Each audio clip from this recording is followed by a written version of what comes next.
ఓం శ్రీ గురుభ్యో నమ. వాగర్ధావి సంప్రోక్తో వాగర్ధ ప్రతిపత్తే జగతో పితరం వందే పార్వతీ పరమేశ్వరో వ్యాసాయ విష్ణురూపాయ వ్యాసరూపాయ విష్ణవే నమో వై బ్రహ్మనిధి వాసిష్ఠాయ నమో నమ. గురు బ్రహ్మ గురు విష్ణు గురుదేవో మహేశ్వర గురు సాక్షాత్ పరబ్రహ్మ తస్మై శ్రీ గురవే నమ. ఓం శ్రీ మాత్రే నమ. బుధగ్రహము అంటే బుధుడు బుద్ధిని ప్రసాదించే గ్రహం అంటారు. ఈ బుధగ్రహం వల్ల ఆలోచనలు ప్రణాళికలు సరైన సమయంలో సరైన నిర్ణయాలు తీసుకోవటము, మనకి భగవంతుడి జీవితంలో ఆరోగ్యపరంగా ఇబ్బందులు కలుగుతున్నాయంటే ఒక హింట్ ఇస్తుంటట. అంటే ప్రతిదీ కూడా మనకు సిక్స్త్ సెన్స్ అంటాం మనం. చాలా ఇంపార్టెంట్ ప్లానెట్ ఏమిటి అంటే నవగ్రహాల్లో బుధుడు. అంటే మనం ఎంత చదువుకున్నా కూడా ప్రాపంచిక జ్ఞానం అనేది తెలుసుకోవాలి. అంటే మనం ఏం చేస్తున్నాం, ఏం చేయట్లేదు, ఎలా నడవాలి అనే తెలపగలిగేదే బుధుడు. అంటే బుద్ధిని వికసించుకోవాలి, బుద్ధి అనుకూలంగా ఉంటేనే అనుకూలంగా ఉంటుంది అని అర్థం. ఇక్కడ బుధుడు ఫిబ్రవరి 3వ తారీఖు నుంచి రాత్రి 9:52 బుధుడు కుంభరాశిలో సంచారం చేస్తాడు. రమారమి ఏప్రిల్ 11వ తారీఖు వరకు కూడా ఉంటాడు ఇక్కడ. అంటే బుధగ్రహం ఏమిటి? ఫిబ్రవరి, మార్చి, ఏప్రిల్ అంటే ఎక్కువ రోజుల పాటు బుధుడు కుంభరాశిలో సంచారం చేస్తాడు. ఈ కుంభరాశిలో సంచారం చేసేటప్పుడు ఎలాంటి ఫలితాలు జరగబోతున్నాయి అనేది, కుంభరాశిలో బుధుడు ఉండి అందులో మళ్ళీ బుధుడు కూడా వక్రారంభం అవుతుంది. అంటే ఫిబ్రవరి 26 నుంచి వక్రస్థితిలో కూడా ఉంటాడు. అంటే వక్రస్థితిలో జరగటము, కుంభంలో ఉండటం వల్ల ఎలాంటి ఫలితాలు జరగబోతున్నాయి, ఎలాంటి నిర్ణయాలు తీసుకోబోతున్నారు, ద్వాదశ రాశులకు మనం తెలుసుకుందాం. కుంభరాశి వారికి బుధుడి యొక్క ప్రభావం ఏ విధంగా ఉండబోతుంది? కుంభరాశి వాళ్ళే చాలా జాగ్రత్త వ్యవహరించాలి. ఎవరికి కూడా డబ్బులు ట్రాన్సాక్షన్స్ చేయకూడదు, డబ్బులు ఎవరికి ఇవ్వకూడదు అన్నోన్ పర్సన్కి. అలానే భార్య పిల్లలకి, అన్నదమ్ములకి, చుట్టాలకి, బంధువులకని కాదు. అనవసరమైన వృధా ఆలోచనలు చేయొద్దండి. వృధాగా కాలం గడపటం, టైంపాస్ జరగటం, కాలయాపన చేయొద్దండి. దీర్ఘకాలిక వ్యాధులు ఉన్న వాళ్ళు కొద్దిగా అప్రమత్తంగా ఉండండి. బంధుమిత్రులతో ఎంత మాట్లాడాలో అంత మాట్లాడే, విరోధ భావాలు కలగకుండా చూసుకోండి. ధన నష్టం కాకుండా అనవసరమైన అపనిందలు, కొంతమంది అనవసరంగా మధ్యవర్తిత్వం చేస్తుంటారు అనవసరమైన విషయాల్లో. ఈ కాలంలో చుట్టాలతో అయినా, బంధువులతో, ఎవరితో అయినా సరే ఎంతవరకు లిమిట్గా మాట్లాడో అంతవరకే మాట్లాడటం అనేది నేర్చుకోండి. ప్రతి వాళ్ళు మనం చెప్పిన విషయాన్ని వింటారని రూల్ లేదు. కొద్దిగా జాగ్రత్త వహించి ముందుకు వెళ్ళండి. అలానే సరైన నిద్రపోవండి. అలానే విద్యార్థులకు అనుకూలంగా ఉంటుంది. విద్యార్థులకు చదువు మీద బాగా కాన్సన్ట్రేషన్ చేసే అవకాశం ఉంటుంది. ప్రణాళికాబద్ధంగా వెళ్ళండి. వ్యాపార భాగస్వామ్య విషయంలో కూడా కొంత మనస్పర్ధలు రాకుండా చూసుకోవడం చాలా ఇంపార్టెంట్.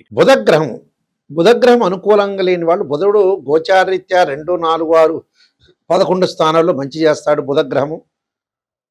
ఈ బుధగ్రహం వల్ల వాణిజ్యము, వ్యాపారము, అలానే డెవలప్మెంట్ స్కిల్స్, లైఫ్ని ఎలా ప్రణాళికాబద్ధంగా వేసుకోవాలి, ఎలా ప్రణాళికలు మనం అనుసరించాలి చెప్పగలిగే గ్రహమే బుధుడు. అంటే బుధారిష్టేత్ సంప్రాప్తే బుధ పూజాంచకారయేత్ బుధ ధ్యానం ప్రవక్ష్యామి బుద్ధి పీడోపశాంతే అంటారు. అంటే బుద్ధి, సరైన బుద్ధి ఉండాలి. వ్యసనాలకు బానిస కాకూడదు. ఏం చేస్తున్నామో తెలుసుకోవాలి. స్త్రీయ లోపం పెరుగుట పెద్ద విద్య, లోపం ఎరిగిన వాడే పూర్ణవుతాడు. అంటే బుధుడు చాలా ఇంపార్టెంట్. అయితే ఈ మధ్యకాలంలో మన వాళ్ళు చేసే చాలా తప్పులు ఉన్నాయండి. ఒక జాతకాన్ని చూపించుకునేటప్పుడు ఒక గురువు గారి దగ్గరికి వెళ్ళినప్పుడు గురువు గారు నిజాన్ని చెప్పండి అనేది చాలా ఇంపార్టెంట్ ఇక్కడ. ఈ మధ్యకాలంలో చాలామంది కూడా ఏంటంటే పాపం నెగిటివ్ని వినట్లేదు. నెగిటివ్ అంటే చాలా ఇష్టం ఉండదు. వాళ్ళు చాలా ఆమడ దూరంలో ఉంటున్నారు. పాజిటివ్ చెప్పి జ్యోతిష్యులు పొగిడితే ఆ ఆస్ట్రాలజీ చాలా మంచివాడు. అంటే ఎందుకంటే ఆస్ట్రాలజీలో మీరు కన్సల్టింగ్ ఫీజు ఇవ్వటం? మన ఇంటి పక్కన వాళ్ళదే పొగడమని చెబితే పొగుడతారు. మన ఇంట్లో భార్యాభర్తలు వాడు భర్తని చెప్తే భార్య పొగుడతారు, భార్య చెబితే భర్త పొగుడతాడు. ఆస్ట్రాలజీని అప్రోచ్ చేయాల్సిన అవసరం లేదు. దిస్ ఇస్ ద ట్రూది, రియలిస్టిక్గా చెప్తున్నాను నేను. ఎందుకంటే ఎప్పుడైనా సరే లైఫ్లో మనిషి ఎక్కువ కాలం బతకలేదు, బతకడు కూడా. పునరపి జననం పునరపి మరణం అంటారు. చచ్చిపోవటం ఖాయం, చనిపోవటం చాలా ఖాయం. సారీ, దీనిలో నేను ఒక వర్డ్ వాడాను, చచ్చిపోవటం అనేది. అసలు వాస్తవంగా చచ్చిపోవటం అనే వర్డ్ కూడా వాడకూడదు. చనిపోవటం అనాలి. ఈ పాయింట్ వచ్చింది కాబట్టి నేను చెబుతున్నాను. అయితే అంటే కృతజ్ఞతాభావం ఒక మనిషి చనిపోతే చనిపోయాడనే మాత్రమే వాడాలి. చచ్చిపోయాడనే మాట వాడకూడదు నిజం చెప్పాలంటే. అయితే ఇక్కడ ఒక వ్యక్తి పుట్టినప్పటి నుంచి కూడా సంతానం అవసరం, వివాహం అవసరం, ఉద్యోగం అవసరం, డబ్బులు అవసరమే. చాలామంది ఏం చేస్తున్నారంటే ఒక ఆస్ట్రాలజర్ని అప్రోచ్ అయినప్పుడు అమ్మాయి పెళ్లి కాకపోయినా పర్లేదు, అబ్బాయి పెళ్లి కాకపోయినా పర్వాలేదు, ఎన్ని సంవత్సరాలు అలా ఉంటాం, కానీ జాతకాన్ని చూపించుకోము, జాతకాల్లో ఉండే రెమెడీస్ అనేవి పరిహారం చేసుకోము అని అంటుంటారు. అంటే మెజారిటీ ఆఫ్ ద పీపుల్ చెడిపోవడానికి అదే కారణం. కొంతమంది డాక్టర్ దగ్గరికి కూడా వెళ్ళరు, అంటే డబ్బులు ఖర్చు అవుతాయి. ఒక షుగర్ వచ్చిందనుకోండి, ట్యాబ్లెట్ వాడని వాడున్నాడు, బీపీకి ట్యాబ్లెట్ వాడిన వాడున్నాడు. అలానే ఆరోగ్యపరంగా ముందుగా చూపించుకొని వాడు ఉన్నాడు. కానీ లగ్జరీ ఐటమ్స్కి డబ్బులు పెట్టి కొంటారు. అసలు మనిషి చెడిపోవటానికి కారణం ఏంటంటే డబ్బే. ధనం మూలం మెదం జగత్. అంటే డబ్బు నెససరీ, కానీ డబ్బు దేనికి ఖర్చు పెట్టాలో దానికి ఖర్చు పెట్టకపోవటం, తెలియకపోవటమే జీవితంలో సక్సెస్ లేకపోవటం.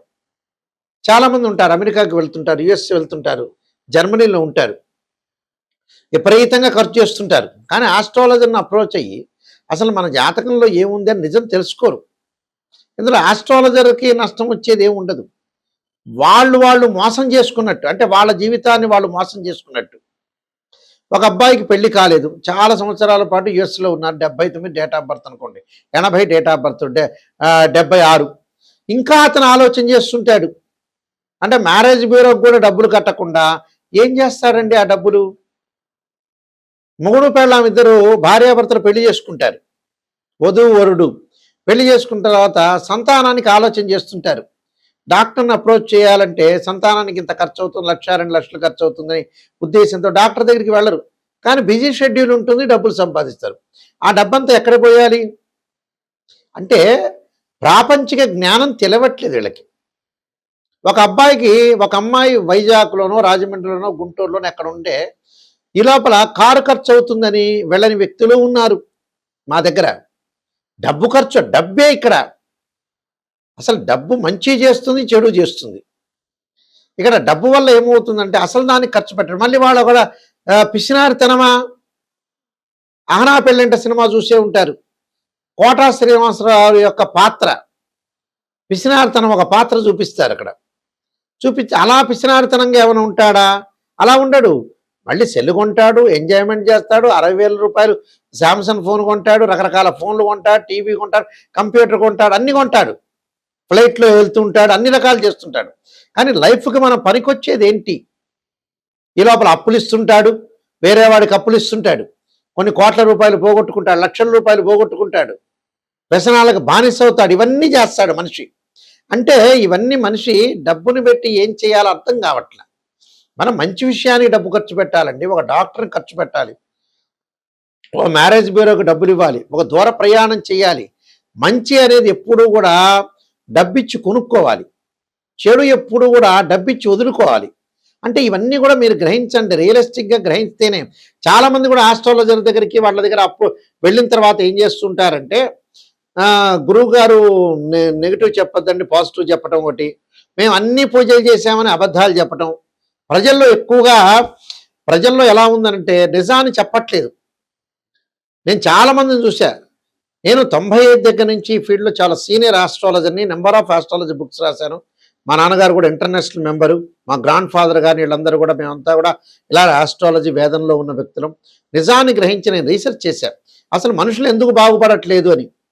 నిజంగా మనుషులు ఎందుకు బాగుపడట్లేదు కారణం ఏంటంటే వాళ్ళ తప్పులే. వాళ్ళు నిజాన్ని చెప్పకపోవటం, సరైన విధానాన్ని చేయలేకపోవటం, డబ్బును ఖర్చు పెట్టలేకపోవటం. అంటే ఇవన్నీ కూడా జీవితంలో వీళ్ళు చేయాల్సిన తప్పులు ఏంటంటే వీళ్ళే స్వయంకృత అపరాధం అంటారు. ఇవన్నీ వీళ్ళు చేసే తప్పులే నిజం చెప్పాలంటే. కాబట్టి అలాంటివి చేసుకోవద్దండి. నిజంగా ఆస్ట్రాలజర్ని అప్రోచ్ కావండి. ఎవరైనా సరే, నా స్క్రీన్ మీద స్క్రోలింగ్ నెంబర్ పడుతుంది, ఆ నెంబర్కి మీరు ఫోన్ చేయొచ్చు, డైరెక్ట్గా నాకే వస్తుంది. అయితే నిజాన్ని తెలుసుకునే వ్యక్తులు మాత్రమే నాకు ఫోన్ చేయండి. నేను నెంబర్ ఆఫ్ 15 పుస్తకాలు రాశాను. అలానే కాలసర్పయోగము, కాలసర్పయోగ చంద్రిక, రాహుకేతులు, ఛాయాగ్రహాలు, పుత్ర గణపతి వ్రతము, స్వప్న శాస్త్రము, అలానే జాతక చంద్రిక, వివాహ మార్తాండము, సర్వదేవతా గోత్రలు పార్ట్ 1, పార్ట్ 2, బృహత్ పరిహార సింధు, ఇలాంటి నెంబర్ ఆఫ్ వాస్తు ఆస్ట్రాలజీ సంబంధించిన గ్రంథాలని రాశాను. మీరు వీలైతే www.nayakhande.com nayakhande.in చూడండి. చూసి నిజాన్ని తెలుసుకునే వాళ్ళు మాత్రమే నాకు ఫోన్ చేయండి. అంటే జీవితంలో ఈ నాయకండి గారి దగ్గరికి వెళ్తే నేను బాగుపడతాననే వ్యక్తులు మాత్రమే నాకు ఫోన్ చేయండి. పొగిడే వ్యక్తులు ఎవ్వరు కూడా ఫోన్ చేయొద్దండి. పొగిడే వ్యక్తులు మీ పక్కింటికి డబ్బులు ఇవ్వండి, వాళ్ళు మిమ్మల్ని పొగుడుతారు. ఇలాంటి విషయాలన్నీ కూడా గ్రహించండి. అయితే బుధుడికి సంబంధించిన దోషాలు పరిహారం చేసుకోవచ్చు. బుధ జపము, అలానే ఆదిత్యాది నవగ్రహాల యొక్క ప్రదర్శన బుధవారం కూడా చక్కగా బుధుడి యొక్క హోమం చేయటం ఒకటి. అలానే బుధగ్రహం ఉంటుంది నవగ్రహాల్లో, అంటే పెసలు దానం చేయటం, అలానే గ్రీన్ కలర్ అంటే ఆకుపచ్చని క్లాత్ బట్ట దానం చేయాలి. ఆకుపచ్చని వస్తువులు, ఆకుపచ్చని సంబంధించినవన్నీ కూడా దానం చేయటం ఒకటి. అలానే బుధుడి యొక్క ప్రదర్శనాలు చేయటం ఒకటి. విష్ణు సహస్రనామ పాలనం చేసుకోవాలి, లలితా సహస్రనామ పాలనం చేసుకోవాలి. అలానే దానం కూడా చేయటం వల్ల మంచి జరిగే అవకాశాలు ఖచ్చితంగా ఉంటాయి. మీరందరికీ కూడా మంచి జరగని ఆశిస్తూ సర్వే జనా సుఖినో భవంతు.